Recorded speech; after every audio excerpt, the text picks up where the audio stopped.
Hello, everyone, and welcome to In Service of Health, the podcast that brings healthcare and public health leaders together to inspire new thinking for healthier populations. In this episode, I was thrilled to sit down with Dr. Edmondo Robinson. Dr. Robinson has had an incredible career. He's a practicing doctor. He's led innovation and digital transformation efforts in health systems and recently launched Downeast Digital. So, in this episode, we talk about the importance of collaboration, breaking down what it really means to innovate in this space, and we talk a bit about the role of digital and AI in innovation. I hope you will enjoy the episode. Hi, Edmondo. Thank you for joining me on the show today in service of health. Let's jump right in. You've had a very interesting and phenomenal career. You're a practicing physician. You're proactively working on some pretty important healthcare transformation work. You work in healthcare systems. Tell us a little bit more about what motivates you and kind of what brought you into this space. Oh, absolutely. I was motivated from the very beginning by personal challenges, like many of us have, like our own lived experiences around taking care of people, taking care of family members. I'm the only physician in the family. I have a family of nurses actually, so learn really healthcare from frontline folks.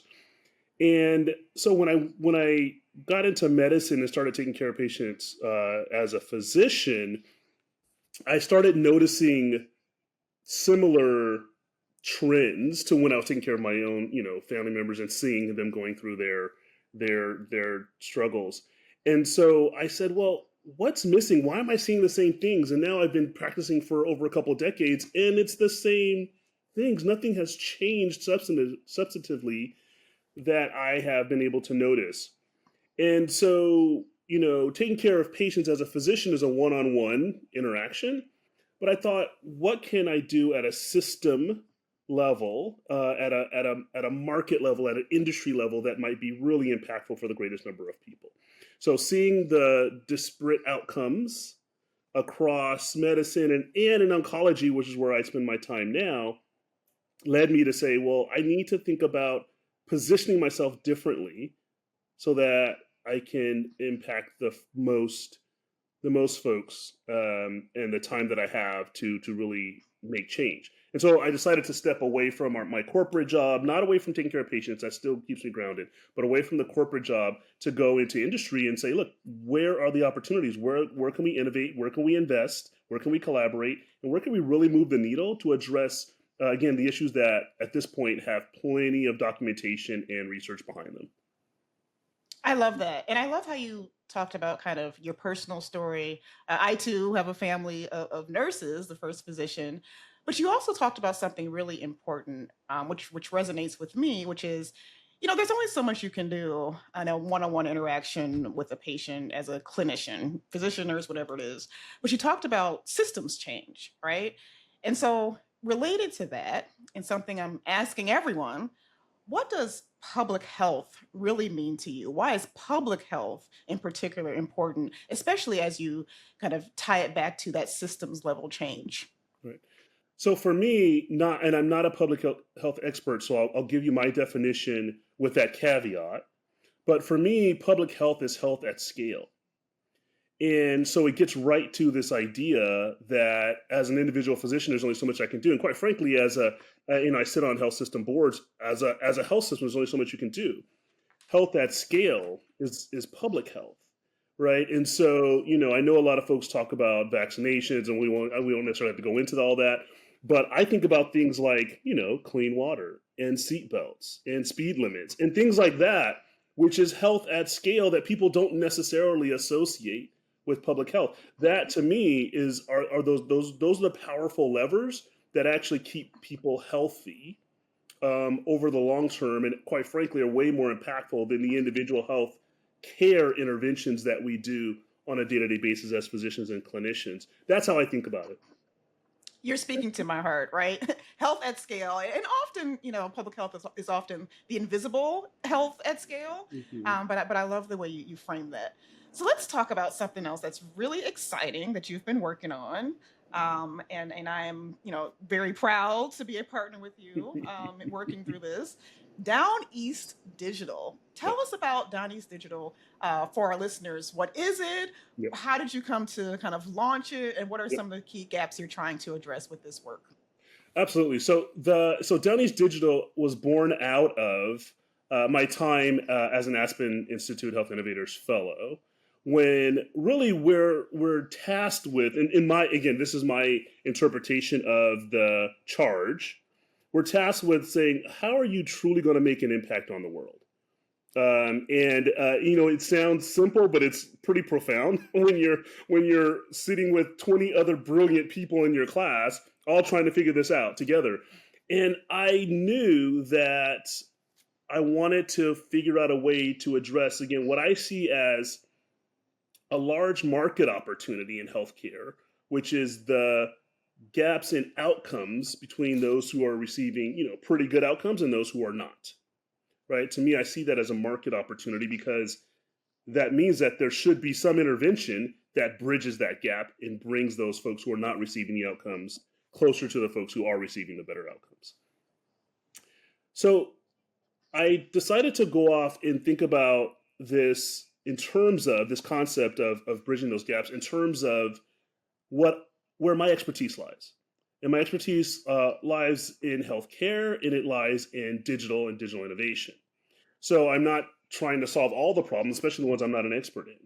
But the ones where I am an expert in, that's where I want to focus, right? So the idea here is that intersection between digital innovation, and digital is broadly defined. It includes AI, it includes apps, it includes all these things that you're thinking about from a technology perspective. The intersection of digital innovation and really hard problems in the industry, starting with disparate outcomes, health disparities, and dare I say, even health equity. Right. So that's where it was born. My initial idea, I'll put my MBA hat on. My initial idea was to say, well, there are companies out there, early stage digital health companies and others, that could use more capital funding, more advice, more support, an ecosystem of people to really advance those solutions that are addressing those gaps. So that my initial thought was like, why don't I go straight there and start to get into the investing side of it?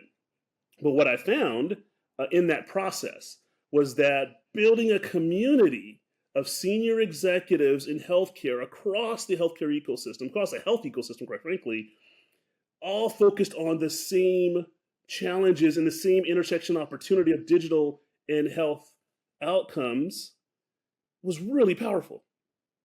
Yeah.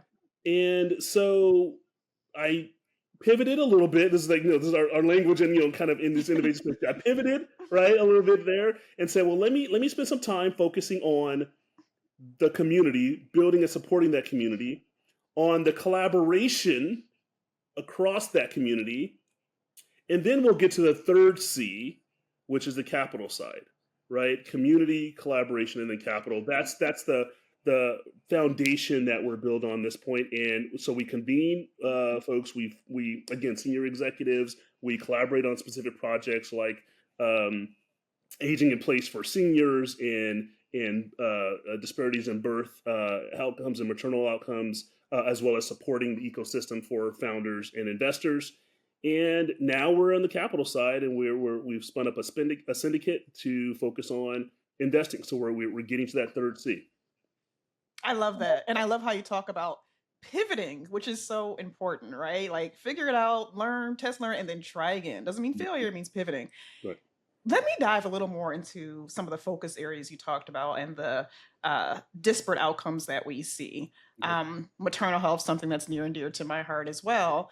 We know, for example, that an African American woman is 2 to 3 times as likely to die from a maternal mortality than a white woman in this country. And there's so many disparities. You can talk about urban, rural. There's so many things, socioeconomic. Right. So how? And I think this is important, especially for our listeners who may work in a governmental health department, don't know much about kind of how capital investment or venture can impact broader health challenges. Talk to us more about your vision about capital and how Yeah. it can actually help improve public health issues. As an example, maternal health, or you Yeah. could choose another one. Right. No, this is a very important concept.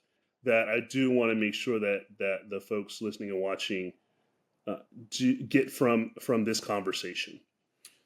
So I was on sabbatical 10 years ago, and I was trying to figure out. Remember, this is 10 years ago, so 2015. We may not remember exactly what's going on in 2015, but digital health was not, on Right. the tips of everyone's tongue, right? So I left my corporate job short briefly to try to figure out where healthcare was going, while health delivery was going. I was focused in that area, and I spent some time in Silicon Valley because I figured they always think they know where everything is going, right? So let me go talk to those guys, right? But I also spent time in the UK because I figured with such a different system there, if I could find themes between those two very different settings and different types of leaders, then those themes may actually be true and worth following in the subsequent years. And I actually moved my career again, another pivot. I pivoted my entire career based on my learnings Yep. from that sabbatical 10 years ago. That led me to digital, quite frankly. So I was Hmm. really exploring digital health from 2015 on after I came back from sabbatical. But what I found though is that there is an underinvestment. So going from digital all the way to current state, there is an underinvestment in digital solutions that are focused on addressing disparate health outcomes. I had to say that again. Hmm. There is an underinvestment in digital solutions that are addressing disparate health outcomes.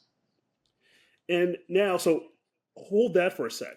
Now you go back to very, very well framed information like what Deloitte published around the $1 trillion, Yep. that's with a T, $1 trillion gap in cost. I mean, the amount of cost difference between up at 2040 between just based on disparities, right? So Hmm. disparities is costing the U.S. $1 trillion by 2040. Just disparities, not all of healthcare. Yep. And that was published before HR1 came out, by the way. So you Yep. can back your way into maybe it's 2030 or 2032 when you hit that $1 trillion just in disparity. So in any other industry, if you see $1 trillion opportunity, you start investing and trying to figure out how to address that opportunity. That's right. In healthcare, we're like pulling our hair out and all consternation because all these things are happening. I'm looking at an opportunity. If we can, there's value that needs to be created to address that $1 trillion, That's right. That's right? right. So now we come back to the market and we say, well, that's $1 trillion. I mean, you can bake it however way you want to, but even if you took a small percent of that and added value, that's worth the outcomes, both financial as well as from a quality and health outcomes perspective. Hmm. So that's the market opportunity. That's why I think the capital is so important. But the other pieces I come at it from, again, the quality perspective. In my opinion, long term sustainable solutions in digital innovations in healthcare will only be long term sustainable if they are market tested. If they are market tested, if it's like a grant came in and okay, you're doing okay, or you're looking for philanthropy and all those things, I don't think those are long term sustainable solutions. I think long term sustainable solutions around digital. This is different from policy. I'm not, let's put health policy aside. Long term sustainable solutions in digital innovation have to be market tested, which means you need the investment, you need the founders, you need the support, you need the ecosystem, and you need business models that make those solutions long-term sustainable. So if we're looking for Hmm. long-term sustainable solutions that are going to improve health outcomes, then we need to be in the market trying to figure out how to do so. So I want to go back to something you said about the UK. What was it specifically about the UK's health system? And what are some things you learned there that you think could be transferred here in the US? Yeah, no, absolutely. So I learned quite a bit in the UK. One of the big let's say higher level learnings was around this idea of the separation between healthcare and public health. it wasn't a thing there when I was visiting. It was just accepted that those concepts were combined into caring for the community, That's right? right. So it was really around resourcing, supporting, assessing community health as a whole, which included the healthcare delivery components, but also included the public health components. And again, importantly, it included the resourcing That's right. as well as assessing of the outcomes around the entire community health. And now we're kind of going back to that, and we're trying to figure out how healthcare delivery systems can do public health types of interventions like housing. And we're trying to get to a place where we probably should have never separated in the first place. That's right. So that was an important learning. The other piece was more tactical, but I thought still really important, which was clinicians practicing at top of license. Hmm. What I noticed was that the nurses that I interacted with were really top of license around what they were doing, which was delivering care under protocol, which is absolutely part of nurse training. And we don't do enough of it. And so I think part of our challenges, this is again tactically, something I brought back pretty quickly. Tactically, we should be really figuring out how to get folks at top of license, and that in some ways will address our physician gap that we keep calling out and putting numbers around. But part of that physician gap is not just that we don't have enough physicians, is that one, they're maldistributed, but two, that they're doing things that physicians don't need to do, right? So if we took off, let's call it 20% of physician work and actually deployed it to other clinicians and other people around them that actually should be doing that work, you just added 20% to the physician capacity without hiring another doc, right? Or without producing another physician. So that was another piece. And I want to take that to one other level, right? So when you have clinicians in the whole team at the top of license, right? So let's take a primary care clinic, for example. You have a physician, you might have APP, your nurses, all of them top of license. Nurses are managing blood pressure and diabetes under protocol, right? And your APPs are maybe doing that first visit, and your physician is managing the whole thing, almost like a surgeon who pops into the OR and does the last little cuts and then pops out while the rest of the team is doing the thing, right? That, let's imagine you have a primary care office like that. The medical assistant is managing the whole population, reaching out to people to make sure they're getting their screenings and all of that, right? In that setting, we have to also make sure that technology is at the top of license. So technology then needs to start to be a member of that team that is top of license in that setting that optimizes both access and ultimately health outcomes. So tell us more about that. You've just touched on so many things: workforce, technology. I'll throw AI in there as kind of part of how digital can improve healthcare and healthcare efficiency. There's just so much there. How can digital technology improve like efficiency? I mean, you talked about 20% of a doctor's time. Is that AI? And see, now you're going to make some people scared here. Like what is the role of AI? And help us understand, Dr. Robinson, how we should not be scared of AI coming in and engaging in our healthcare. Yeah. So let me take this question from a different angle, and if I don't fully answer it, then call me out, and I will make sure I get there.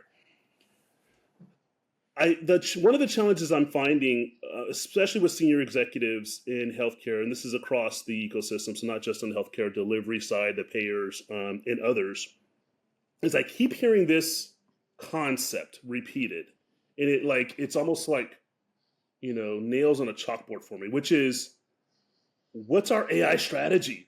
Yeah. We've got to do something with this AI that's coming out now. It's out there. We've got to do a thing. What's our AI thing? And when other technologies come out, we rarely say, what's our technology thing? That's not how you approach this work. It's not how you approach AI. I get AI is absolutely transformational, no doubt. Okay. And it's going to be transformational in ways that I can't even predict right now.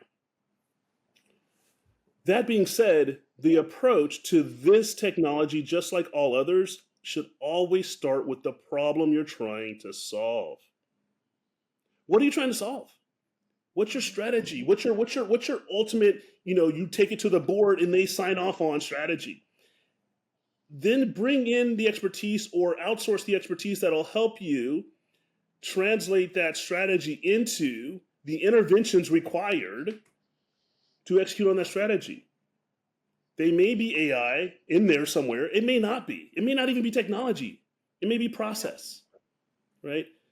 But start with the problem. Then you at some point you'll find, wait a minute, AI could actually be very helpful, right? So if one of your core problems is, oh my goodness, physician burnout is through the roof, I've got to find a way to do that. Well, then AI scribes might actually be a solution for you. You don't start with the AI scribes if physician burnout is not an issue for you. Right? No, it's an issue for everyone. But you see my example, Yep. right? And so that, I think that's part of the challenge that we're having, is that we're starting with the technology. We have a technology looking for a problem instead of the other way around. I love that. And, as someone who also practices medicine and just finished like 50 charts from my last shift, I do have residents that help, but still, I always think about what are the opportunities for leveraging AI on Mhm. healthcare systems. How do you think AI can potentially help with the broader community health, public health challenges Mhm. that we see? And then I have another question about the going back to the disparities. But Right. So again, I'm going to follow my own advice and say, well, what problems are we trying to solve in the broader public health? And maybe AI could be a solution there. So let's say, for example, that the problem might be around communications, certainly communication in culturally sensitive and ways, and in the language that the community member prefers. Well, there may be AI solutions if that's one of the top problems you're trying to solve. Let's say that the problem is somewhere around, engaging around, educational components that will advance specific public health aims and goals. Again, thinking about things like vaccines and things like that. Well, yeah, AI could be helpful there. Marketing could be helpful there. Other expertise might come in. But yeah, that absolutely. So again, starting with the problem, at this point, given how fast and how far AI has advanced, the likelihood that there's at least some component of the solution that includes AI is actually pretty high yep, at this point. But I want to start. I always want to start with the problem, and then, because part of what you don't want to do is, you don't. It's not, if you're a hammer, everything's a nail, right? So you don't necessarily want to be swinging the AI hammer everywhere, right? And then forgetting that, oh wait, I should have thought about, community-based participatory, kind of tools. I should have been thinking about community, engagement and development, boots on the ground, just getting in there and talking to people. That stuff is still important, even as we try to outsource everything to AI. that's right. That's right. I love that. So going back to the problem that you shared, which are disparities, and I'm going to get very specific and say disparities, meaning the difference in outcomes between different populations Yes. that you would Yes. not actually expect.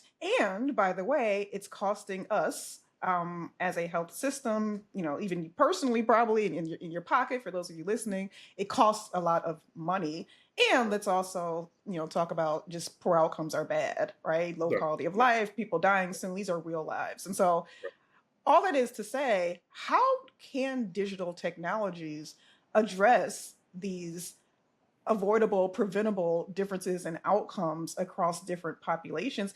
Even, I think about rural populations. Right. How can technology address disparities in rural populations in the US? Right. It's a myriad of ways depending on the use case. Again, starting with the problem, depending on the use case, there are a lot of ways that broadly digital, maybe AI and within, as a subset of digital, but broadly digital can be, quite frankly, transformational to addressing these disparities.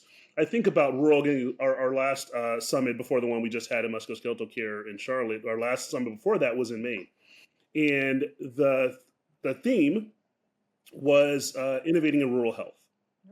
And of course, we're in Maine, so great setting to have that theme. And you start to think about things like, well, you have these conversations. Well, there's a broadband access issue in rural health, so thinking about things like virtual care and telehealth are not viable. Uh, yes and no. So one from a public health perspective, and I would loop this into public health. From a public health perspective, at this point, in my opinion, broadband access is a public health issue. Mhm.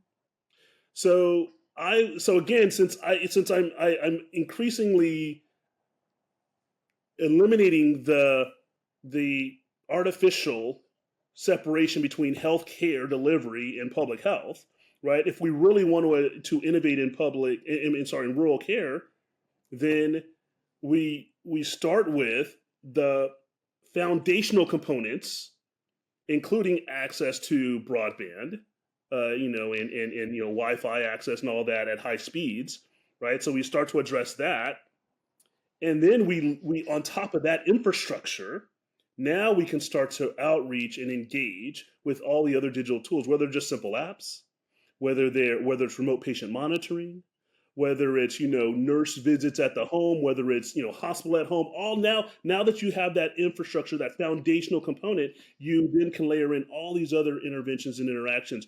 Home physical therapy that's on apps and things like that. AI agent walking you through medication, adherence and med rec, using AI agents. All of these different components can now sit on top of that infrastructure. This is why that artificial separation between public health and healthcare delivery is so damaging in this country. It's because they're so obviously tied and linked together, even when you're talking about something like technology. Mhm. Mhm. Let's talk about that word innovation. You and I have had some conversations about this. What does innovation even mean? People throw that word around, right? All the What time. does Mhm. innovation really mean? And how should we be innovating, quote unquote, in this space right now? Yep. So I'll give you my definition, which I won't say that it should be the universal definition for innovation, but it's been a useful definition from a tactical perspective.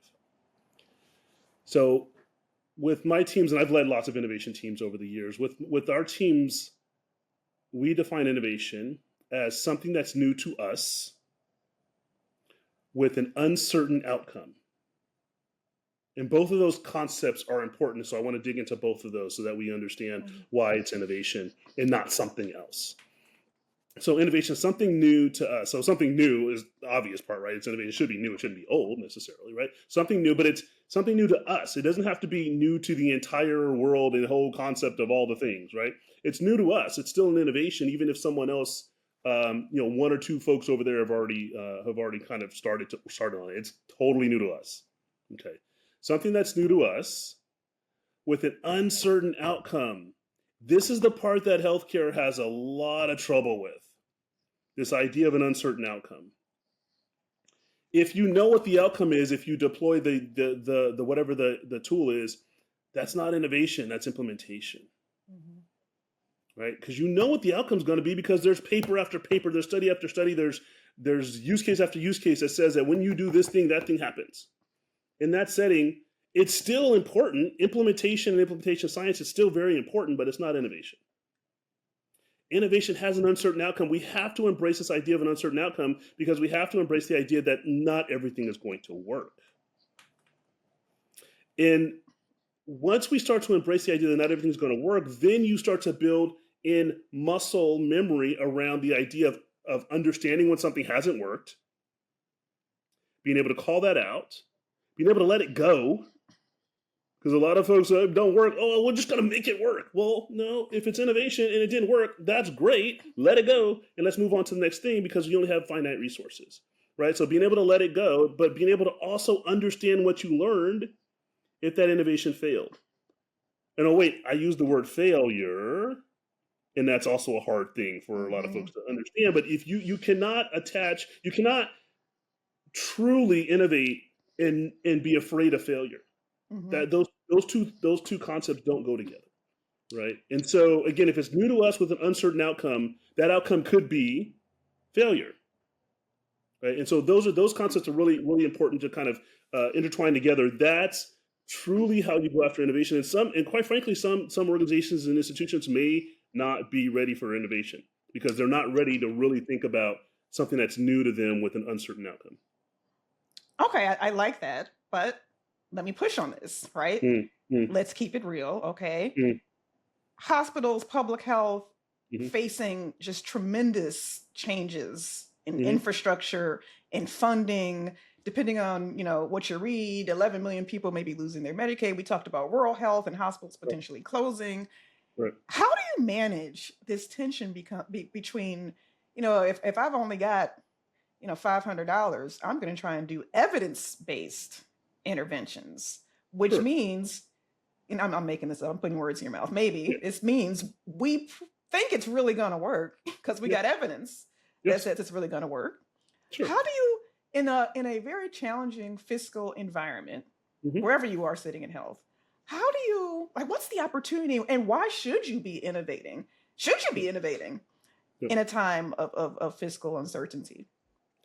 Maybe not. Maybe not. Right. So it depends. Again, I'm going to go back to this is now my running theme. I'm going to go back to what are you trying to, what problem are you trying to solve?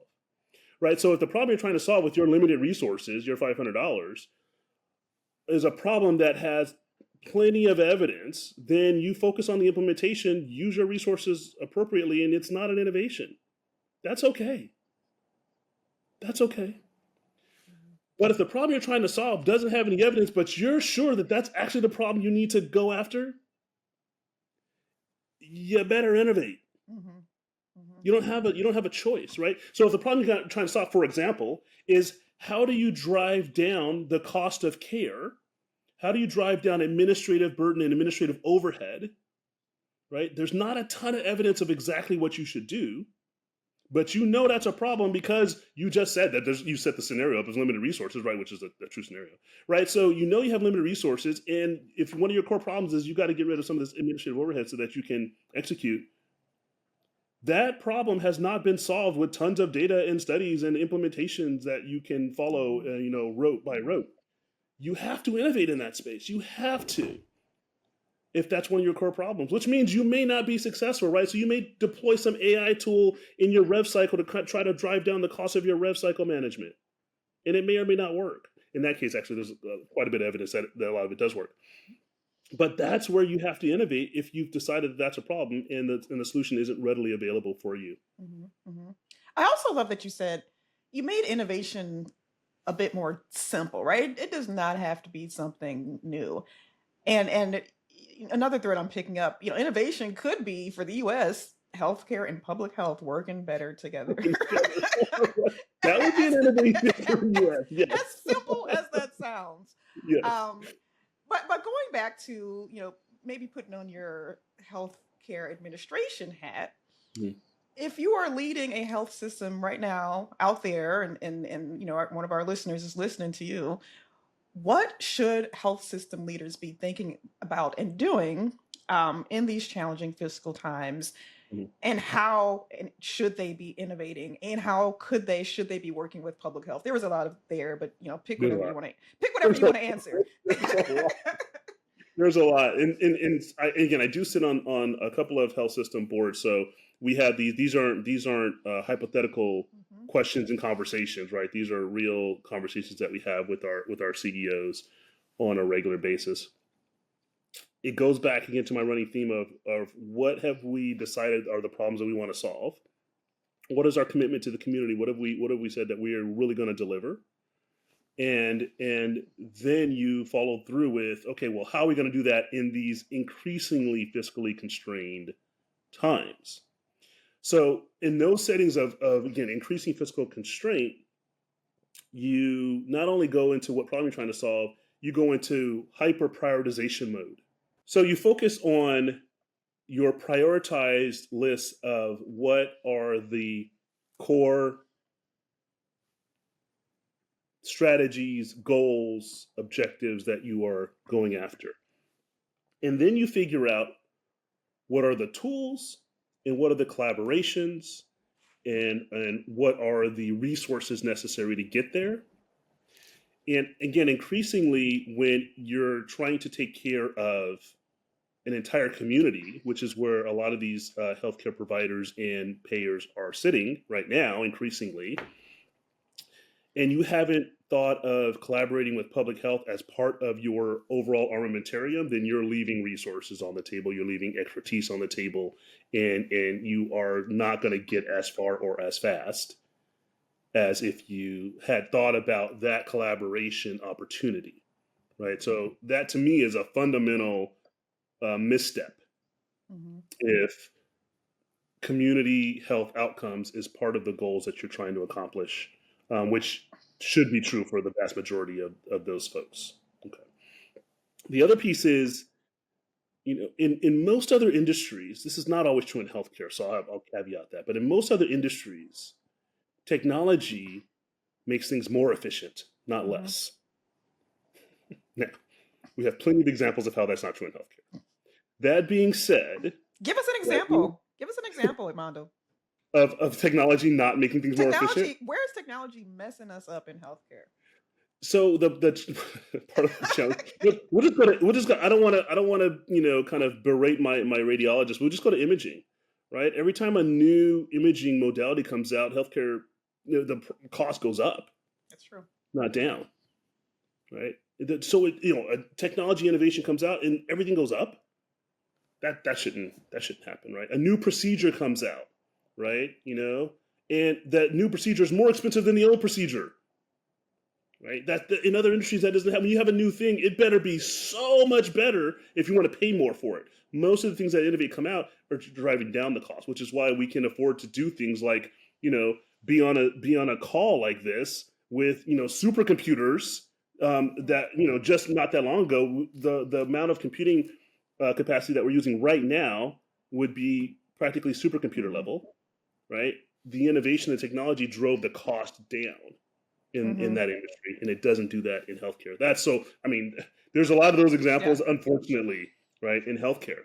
But there are opportunities for technology to make things more efficient in healthcare. You just talked about your 50 charts, right? So that's one, right? That's one opportunity off the top where you could say, wait a minute, I might be more efficient as a doc if I start to leverage some of these technologies, right? And the EHR was never designed to do that, although it could have do that. Wasn't one of the design principles. So there are opportunities, and so I would say again, think about your collaborations after you've prioritized your most important priorities. Think about your collaborations. Think about the let's call it the talent and knowledge and know-how necessary to execute on those top priorities, and then figure out where you're weaving in technology innovation across those priorities so that you drive down your costs and you drive up your efficiency and value of your ability to deliver on those promises.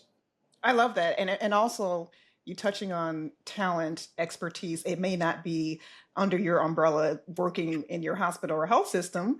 And it also makes me think about not just public health expertise, but people with lived experience in communities who have That's right. expertise, the most expertise, dare I say, in the Definitely. challenges that they are facing. Um, so, my final question for you, for our listeners, what is just one actionable tip or piece of advice that you would recommend to folks in the healthcare or public health ecosystem who are striving to advance digital transformation in particular to improve health outcomes? What's Mhm. one thing that you would recommend that they focus on or do? So I've said it already, but I guess I'll double click a little bit into it just so that I'm not just saying the same thing and I feel like a broken record here. So I it's we live in interesting times. I believe that's a curse actually from some Right. right.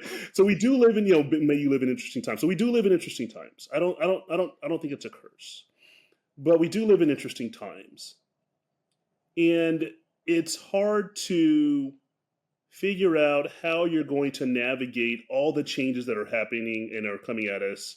It feels like 24/7, 365, especially with the way the social media news cycles and things like that go on. So I'm going to go back to my running theme, which is stay grounded in what you're trying to accomplish and what your highest priority and your highest priorities and your goals are. That means sometimes that you also understand what you're not trying to accomplish and you let that go. It may even be a good thing, but it's just not your highest priority, and you're going to have to let it go. right? So you have to know what to say yes to, but also what to say no to. Again, which is in healthcare is very hard to do. But you've got to if you don't have any priorities, you're not going to accomplish anything. So with that framework, I would encourage everyone listening to take some time to understand. And again, this may be that you bring in partners, collaborators, expert technical expertise, do board, trainings and education, things like that. But take some time to understand what technology, innovation, AI tools are available or coming soon on the market, not so that you can go do that thing right now, but so that you can tie your understanding of those opportunities back to your core list of problems you're trying to solve. Right. So part of the challenge that I'm finding around this concept of AI, for example, is you don't know enough about AI to actually go deeper than saying we have to use AI. Right. So you don't know enough about it to be able to actually be a little bit more refined in saying, wait a minute, I have X problem and Y aspect of artificial intelligence might line up really well there. Mhm. Right. So take the time to go just a little bit deeper on what those opportunities are in terms of the technology and innovations. And then you can tie those back to, again, your core precepts around what you're trying to accomplish at this time and in this age. Thank you so much. I love that. It's focus, prioritize, and then learn a bit about how these technologies can actually help you solve the problem that you've identified. Well, thank you so much, Edmondo. It's always a pleasure to spend time with you. Thank you for being on our show in service of health. Absolutely. Thank you for having me.